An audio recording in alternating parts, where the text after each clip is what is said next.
Ladies and gentlemen, please rise. Arriving now are the Honorable Carlos Del Toro, Secretary of the Navy, General David Berger, United States Marine Corps, Commandant of the Marine Corps, and Admiral Michael Gilday, United States Navy, Chief of Naval Operations.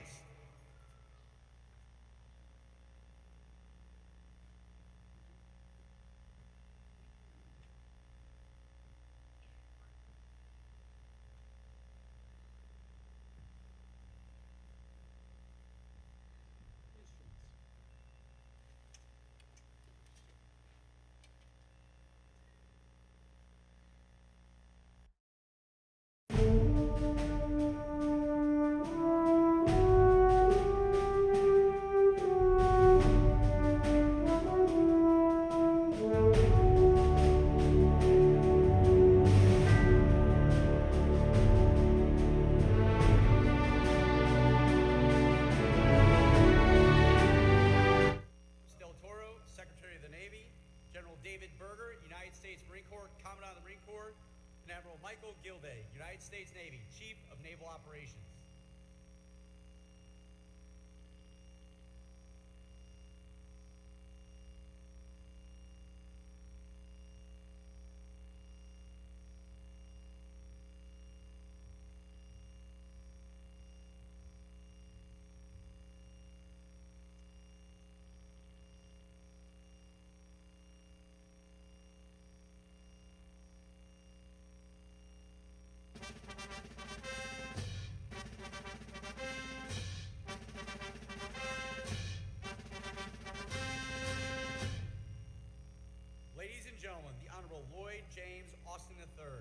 Secretary of Defense, accompanied by Vice Admiral Sean S. Buck, United States Navy, Superintendent of the United States Naval Academy.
Ladies and gentlemen, the Blue Angels, the Navy's Precision Flight Demonstration Squadron, will be approaching momentarily behind me at the south end of the stadium in a salute to the class of 2023.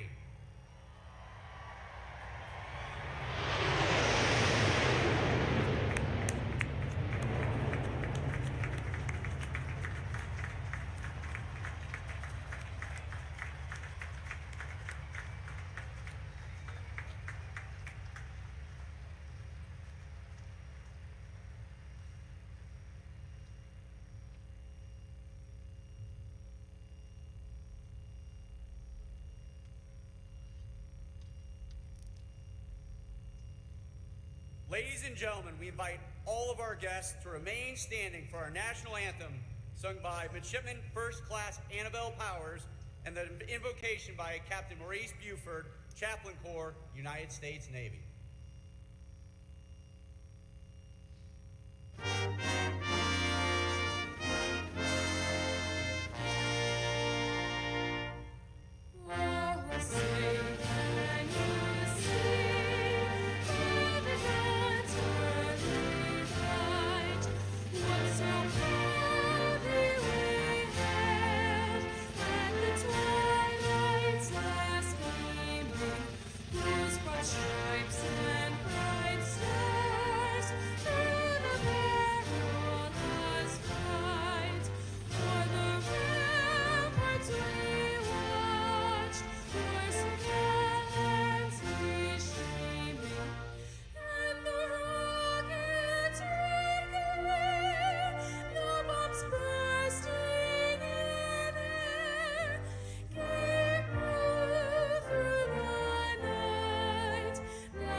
Let us pray. Most triumphant and loving God, it was as if 4 years ago these warriors responded to that divine question, whom shall I send and who shall go for us?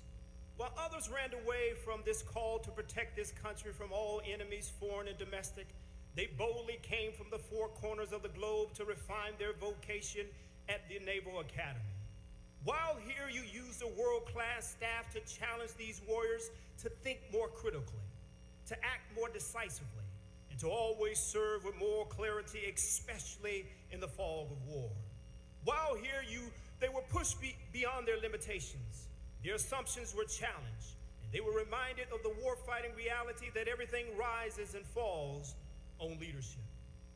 So as we engage upon today's ceremony, help these warriors to always cherish their friendships, for they will be the difference maker in the future.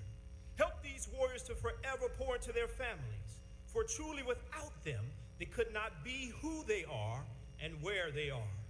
But most of all, help these emerging leaders of tomorrow to always keep you first in all they say and do, for truly all things are possible to those who dare to believe. And God, we believe that the best is yet to come. Now receive all of your glory, your power, and your honor forever. Amen.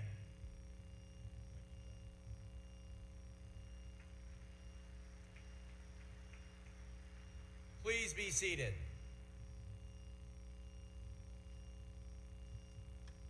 Ladies and gentlemen, the 63rd Superintendent of the United States Naval Academy, Vice Admiral Sean S. Buck.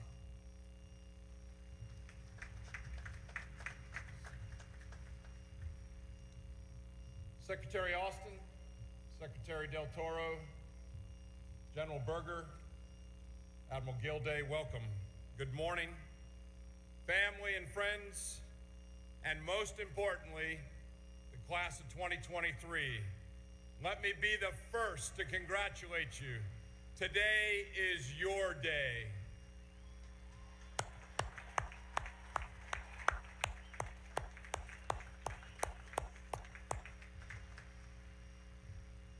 I can't tell you how thrilled I am to be here, looking out at all of you all and your loved ones here in the Navy and Marine Corps Memorial Stadium.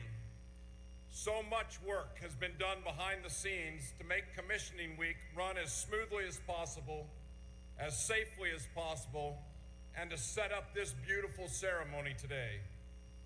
I'd like to take a brief moment to thank our dedicated faculty and staff, the Naval Academy Athletic Association, the United States Flight Demonstration Team, the Blue Angels, the class of 1973, this year's Link in the Chain class, our chaplain corps, and our very own Naval Academy band for putting together a fabulous ceremony this year for our graduates. How about a big round of applause for all those folks?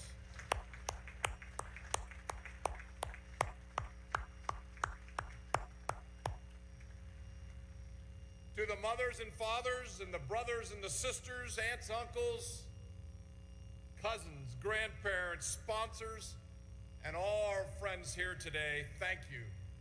From the bottom of my heart, Joanne and I say thank you for your unwavering and continuing and everlasting support of the young men and women that are here on the field today. Without you all, they may not have been able to navigate as well as they did over these last 4 years. And as we all know, the class of 2023 navigated a global pandemic during the heart of their Naval Academy journey. And while I'm very proud of their resilience that they demonstrated during the darkest hours of that journey, I'm most proud of the leadership that they demonstrated leading the brigade of midshipmen out of the pandemic. Over this past year, the class of 2023 reinstilled a sense of unity, accountability, and esprit de corps amongst their fellow midshipmen that had been fragmented during the toughest periods of the pandemic. 23, I will be forever grateful for your grit, your professionalism, and your optimism that helped the entire brigade navigate our way out of the pandemic. 23, your journey at the Naval Academy in many ways mirrors the class of 1923, who had the responsibility of reinvigorating many customs and traditions and the spirit on the yard after the demands of the First World War and the Spanish flu. In fact, one of the most prominent members of the class of 2023 did not even graduate high school prior to matriculating to the Naval Academy due to the impact of the Spanish flu. But years later, Admiral Arleigh Burke, Naval Academy class of 2023, would go on to distinguish himself as a steadfast commander during World War II and the Korean War, and ultimately become the 15th Chief of Naval Operations. 23, I'd like to pass on some words of wisdom from a piece that Admiral Burke penned for the Proceedings magazine in 1975. He wrote, and I quote, "Great leaders have much in common. Each of them had a goal, an objective that they wanted to achieve. Usually, Navy leaders aspired to win honor and success for their country. Each of them worked hard to achieve a high degree of professionalism. Each tried to become the best naval officer among his peers. Each learned thoroughly all elements of their profession. They knew the capability and limitations of the equipment they used, not superficially, but thoroughly. They learned how to communicate with their fellow men and to inspire their associates with the zeal and enthusiasm that they themselves possessed. They realized that not only must they be highly skilled professionals, but so must all under their command. 23, these past 4 years have solidified your foundation and given you the requisite tools that you'll need to become a great naval leader. But as Admiral Burke alludes to, there is still much work to be done. When you get to the fleet, keep his words in mind. Set goals, learn your profession, communicate, inspire, and strive always to be the best version of yourself. Like every class that's come before you during your time in Annapolis, your gaze has been necessarily focused on the horizon and the challenges to come. By design, your 4 years by the Bay are spent in constant preparation for what comes next as officers in the fleet and the great adventures that awaits each and every one of you. Within this hour, each of you will raise your right hand and take an oath to defend our Constitution. That action and promise will bind you to every Naval Academy graduate that has come before you and every graduate that will follow. Take your oath today with the knowledge that you have a strong foundation upon which to continue your journey as Navy and Marine Corps officers.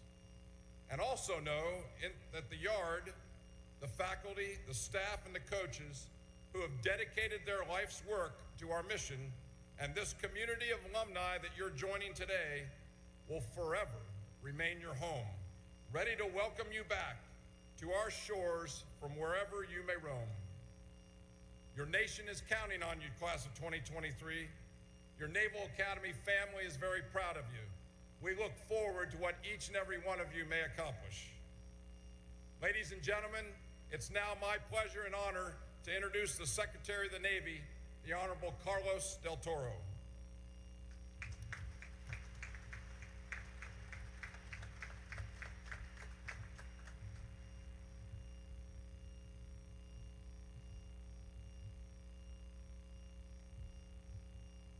Morning, everyone. What a great day. Before I begin my statement here, let me thank the chaps. It's good to see that he still has good connections upstairs. Thank you, Chaplain, for beautiful weather today. It is wonderful to be here with you to celebrate this momentous occasion for our soon-to-be graduates and their families. First of all, I want to thank a few individuals who have joined us here this morning. Secretary Austin, I am grateful that you agreed to join us here in Annapolis to see exactly what you missed during your time at West Point, sir.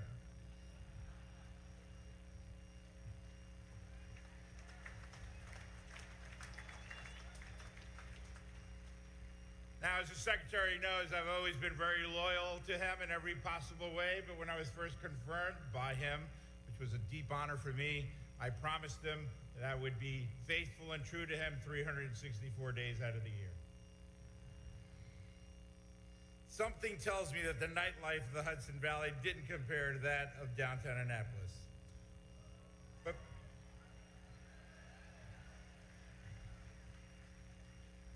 But in all seriousness, sir, we are very proud and honored of the over 1,000 new ensigns and second lieutenants that you see here before you, who will soon be under your charge as you lead our Department of Defense.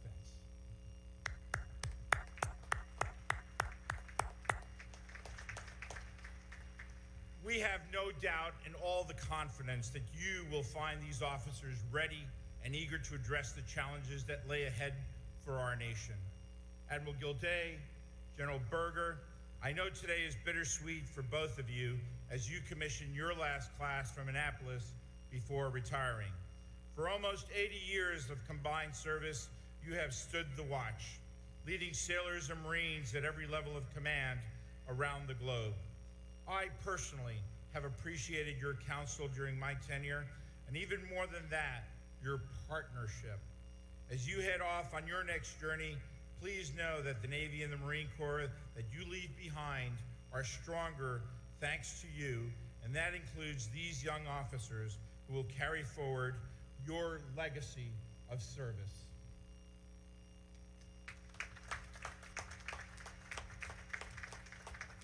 Now, to the parents and families of the graduating class, whether you are in this stadium attending virtually, or just with us in spirit, thank you for supporting these men and women throughout their academy journey. I remember as if it were yesterday the pride of my parents' faces when I graduated from this institution as a member of the great class of 1983. I will always be grateful to them for the risk that they took in coming to this country as Cuban refugees in 1961, and for how hard they worked throughout my childhood to give me the best upbringing and education that they possibly could. So, I am well aware of the sacrifices that each and every one of you have made for your midshipmen throughout the years. They would not be who they are today without your love and your support. Thank you for everything that you have done to raise these amazing young people. And allow me to say, you've done an outstanding job. How about a hand of applause for your parents and your families?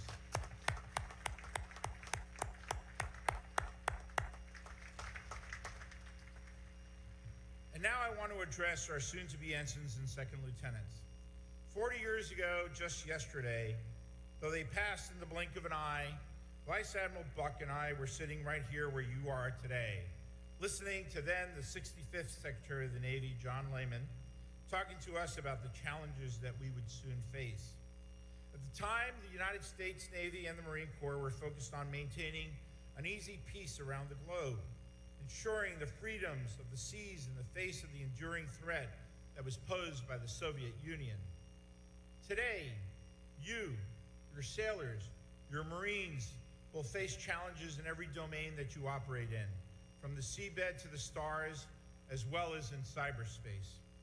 Nations like Iran and North Korea are destabilizing forces in their respective regions, while Russia continues its unprovoked and illegal invasion of Ukraine, violating their territorial and national sovereignty.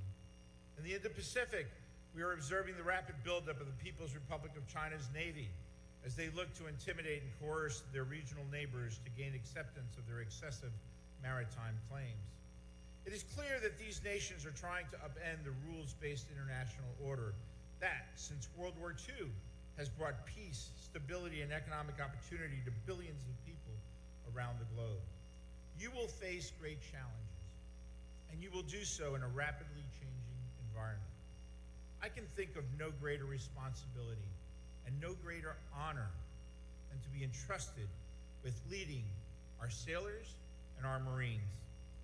You will be asked to make hard decisions, decisions that will have real impacts on the lives of those under your charge. But make no mistake, you are ready for what lies ahead. The lessons that you learned in Loose Hall and throughout the yard will serve you well, providing a foundation from which to act with honor and integrity when those situations arise. Strong moral leadership will be required of each of you as you strengthen your own teams, whether it be your division underway on board a ship or your platoon deployed to a far-off land. By doing what you know is right, by leading by example, you will succeed and your teams will succeed. Remember what you have learned here. Remember our core values, and always, always treat each member of your team with dignity and respect. Now, I cannot tell you what the future exactly holds for you in your naval careers. In 1983, I could never have predicted that I would be the first commanding officer of the USS Bulkley, DDG-84, let alone the 78th Secretary of the Navy. Nor would I have ever guessed that I would be sharing this stage with my classmate, your superintendent, as we welcome you into our ranks. Vice Admiral Buck, thank you. Thank you and Joanne for your service to our nation. For decades, you have served as a Navy family, supporting not only each other, but our sailors at every level from the squadron to 4th Fleet and now to the Naval Academy. What you have done for the Navy, Marine Corps, and our nation as you shape these future leaders of our naval services simply cannot be overstated. And it has been a true honor to serve alongside you once again. These new officers before us this morning are prepared to lead thanks to your efforts. As I close my remarks, I will leave you all with this final thought. Every day you spend as commissioned officers, remember that our nation needs you to live up to the oath that you take here today before your families and your friends to protect and defend the Constitution of the United States, not for self, but for country. These words are now engraved on your hearts, just as they were for every generation of graduates before you, and as they will be for all those who follow in your footsteps. With that, my heartfelt congratulations to the class of 2023. It is an honor to welcome you into our fleet and our force. May God bless each and every one of you, your sailors, your Marines, and your families. Thank you.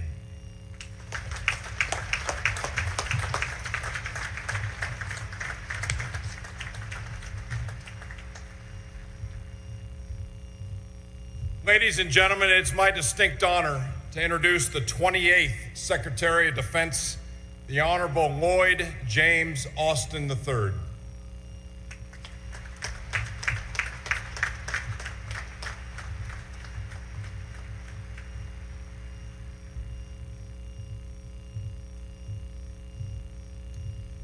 Well, good morning, class of 2023. I don't think there's anybody out there, Sean. Good morning, class of 2023. Right. Secretary Del Toro, Admiral Gilday, General Berger, thanks for your leadership of our Navy and our Marine Corps. And it's great to see so many distinguished guests and local leaders, as well as members of Congress here today. Thanks for your support of this great academy. Vice Admiral Buck, family, friends, and above all, graduates, I am absolutely delighted to join you on this proud day. It is great to be here. Even though the first guy that I met said, beat Army.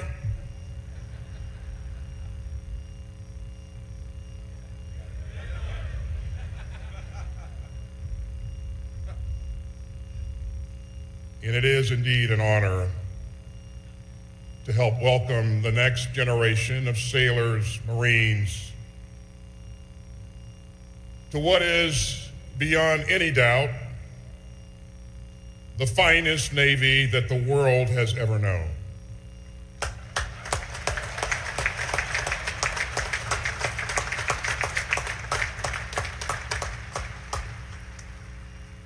Now, you're going to need to get used to some new titles. So congratulations, ensigns and second lieutenants. Huh!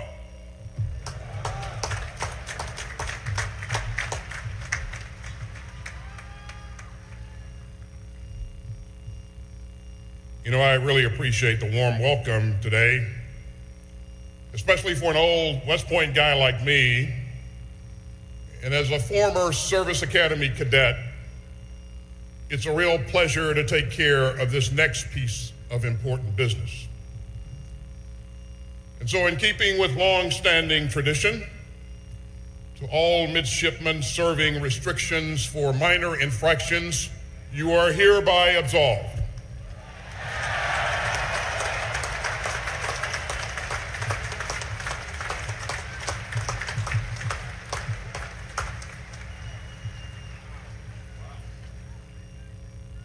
You know, I've always wanted to do that.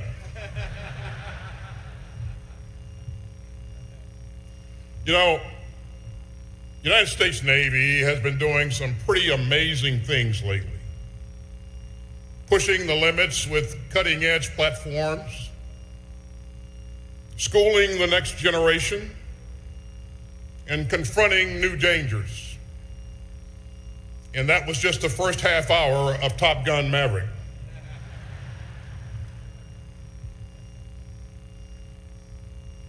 As I look around this stadium, I see some very proud families and loved ones out there. You've been on this journey right alongside your midshipmen. From I Day to plebe summer, to signing those 2 for 7 pledges, your love and encouragement has given them the strength to keep going. So, graduates, today belongs to your loved ones too. And let's give them a third round of applause.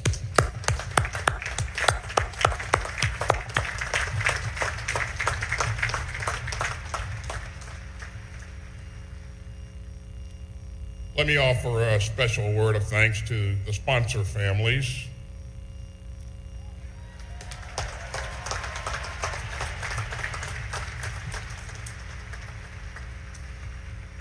They open up their homes to exhausted mids, offering hot meals and laundry and a place to crash that isn't Mother B. So thanks to all of you for what you have done and what you continue to do in support of these great men and women.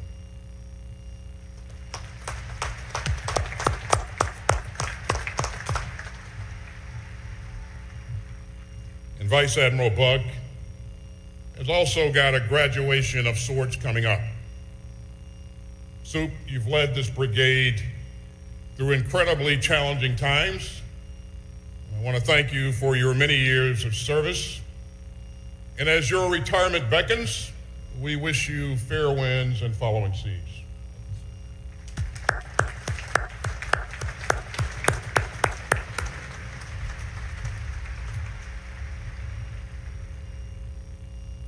Now, graduates, I know that you're feeling some powerful emotions today. Pride, gratitude, relief, and maybe a bit of shock. And if you're anything like my own academy class back in the day, you may be worrying about what's next. And you may wonder whether you're truly prepared to lead. Ensigns and lieutenants, let me be clear. You are ready. And that's not just because you'll have a commission the next time you walk off the yard. It's because of each and every time that you walked onto the yard. You chose to come to this academy. And despite challenges that nobody imagined, you chose to keep coming back and to keep pushing and to keep growing. And you know, all those choices add up to character. And all those decisions add up to integrity. And all those deeds add up to leadership. And the way that you overcame obstacles at this academy will show you how to conquer challenges outside of this academy. You led the brigade with grace and compassion after the academy family tragically lost 2 midshipmen last year. And I ask that we take a moment to remember Midshipman Taylor Connors and Midshipman Luke Bird.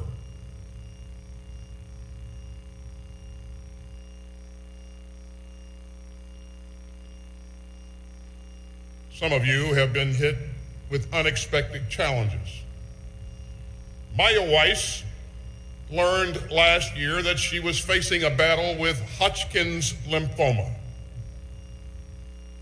But last November, she rang the bell at Walter Reed, done with chemo and cancer-free.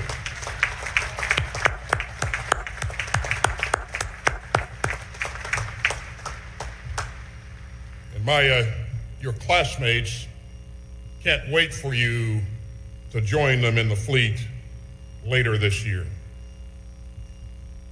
This class also led throughout a global pandemic.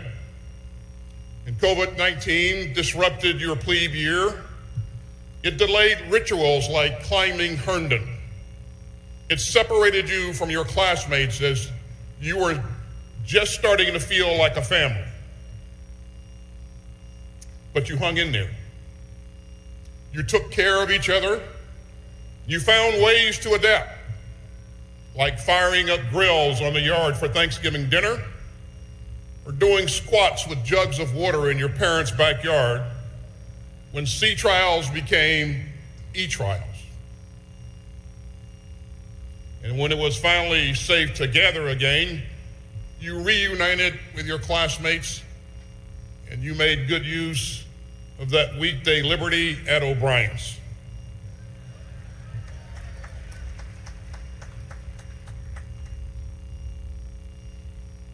Now, the Naval Academy's new midshipman ethos records the core values that you've sworn to live by. You seek wisdom. You practice discipline. You treat others with dignity and respect. And you will defend our democracy with honor, courage, and commitment. You know, those values aren't just words that you recite. Those values are who you are. And that's how I know that you are ready for the challenges ahead. As one of your predecessors once said, we must adjust to changing times and still hold on to unchanging principles. That was President Jimmy Carter, class of 1947.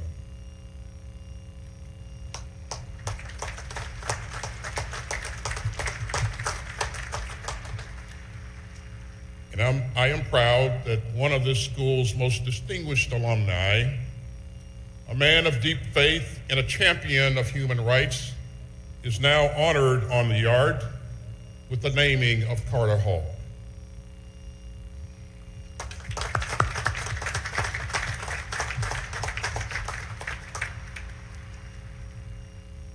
Graduates, over the years, I've learned that leadership is not just what you do, it's who you are. And over the years, I've had the privilege of working with some outstanding graduates of this academy. People like Carlos del Toro, who came to America, as you heard this morning, as a refugee from Cuba. And he went on to command a destroyer and serve as your 78th Secretary of the Navy. And his American journey reminds us how much is possible in this exceptional country. I'm also thinking of Michelle Howard, the Navy's first female four-star and the first African-American woman to command a combatant ship.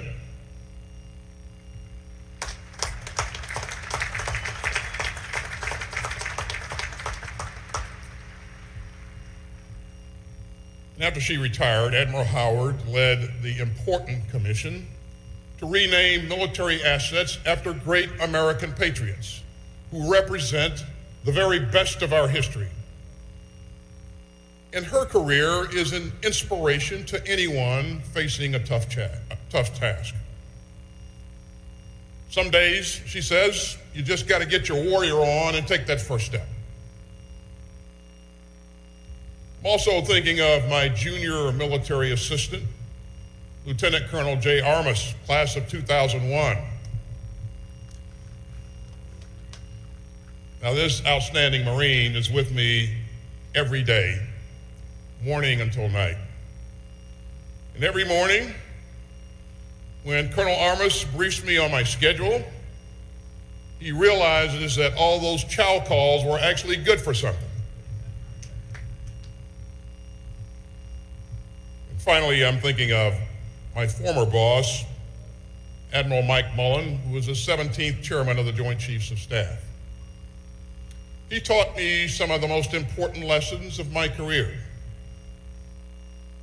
And the first one was don't ever work for a Naval Academy graduate when Navy football is in the middle of a 14-year winning streak.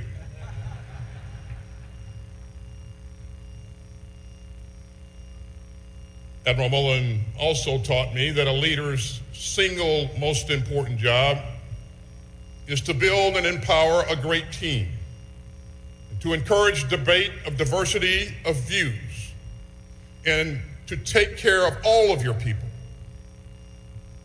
And if it hadn't been for Admiral Mike Mullen, I probably wouldn't be here with you today. You know, naval officers have a special understanding of the power of teamwork. keep a ship afloat or a submarine diving, the crew has to work together as one team, from the captain to the cooks. And that's the spirit that makes American sea power so formidable. And we need that spirit for the crucial mission that you're all here to shoulder. America's sea power lets us sail and fly and operate alongside our unrivaled network of allies and partners from the South China Sea to the Gulf of Aden to the Caribbean. It lets us project power around the world. And it helps us secure the sea lanes for the free movement of people and goods and ideas. Today, our Marines are showing the power of teamwork as they train alongside our allies in Japan and the Philippines to strengthen deterrence in the Indo-Pacific. Our Navy is driving forward our historic AUKUS partnership with Australia and the UK, bringing together three great democracies to keep the Indo-Pacific free and open and prosperous. And in Europe, our sailors are operating shoulder to shoulder with our NATO allies. And the Navy has helped expand Ukraine's maritime capabilities as Ukraine fights against Russia's cruel and reckless war of choice. So around the world, the Navy and Marine Corps bring relief to disaster zones. They counter piracy and drug trafficking. And they defend the freedom of the seas and skies and space. And that's what American sea power lets us do. Ensigns and second lieutenants, that is your mission. And your leadership will be at the very heart of America's work to forge a more open and more peaceful 21st century. You know, our competitors openly challenge that vision. They want to replace the hard-won post-war system of rules and rights with a lawless world of autocracy and aggression. But the American flag atop a U.S. Navy ship has long been the symbol of hope for a more free and secure world. So graduates, you will deploy forward. You will travel the globe to defend our democracy. And you will learn that the lifeblood of the rules-based international order is actually seawater. That's a big job, but you're up to it. You know, exactly 30 years ago today, the class of 1983 heard from a wise and scrappy member of the Naval Academy's class of 1958. Senator John McCain held true to his values under impossible circumstances. And to the graduates sitting where you are, he said, quote, "You have been taught much of what is necessary to lead other men and women in war and peace. You will learn much more from your approaching experiences. As ensigns and second lieutenants, the character of the young sailors and Marines entrusted to your care will be formed in large part by their appreciation of your character. And then Senator McCain added, you are where leadership begins." So ladies and gentlemen, look around you. This stadium reminds us of the great battles in which those who came before you fought to defend democracy. Belleau Wood, Guadalcanal, Iwo Jima, Incheon. But what you don't see here is all the battles that never occurred and all the wars that never erupted because American sailors and Marines showed up. They deterred conflict, they kept the watch, and they reminded the world of what America stands for.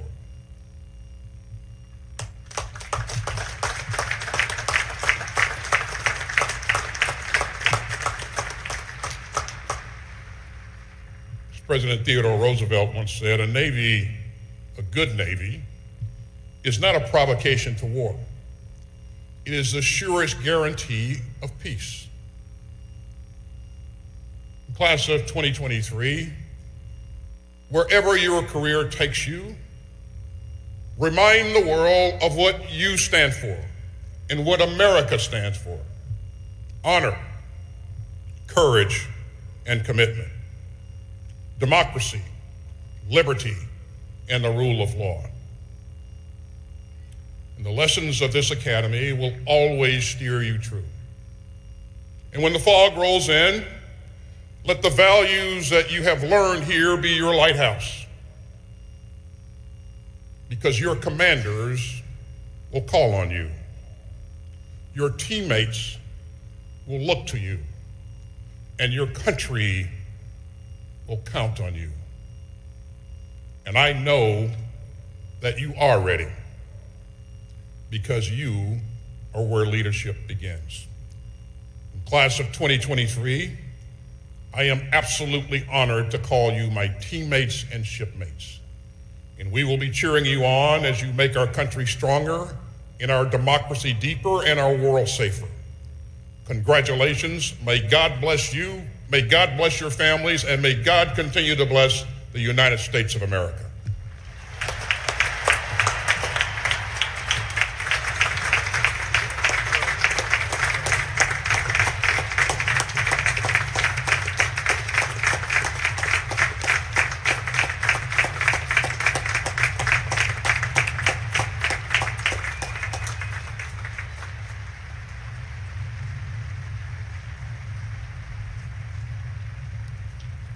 The Academic Dean and Provost of the United States Naval Academy, Dr. Andrew T. Phillips.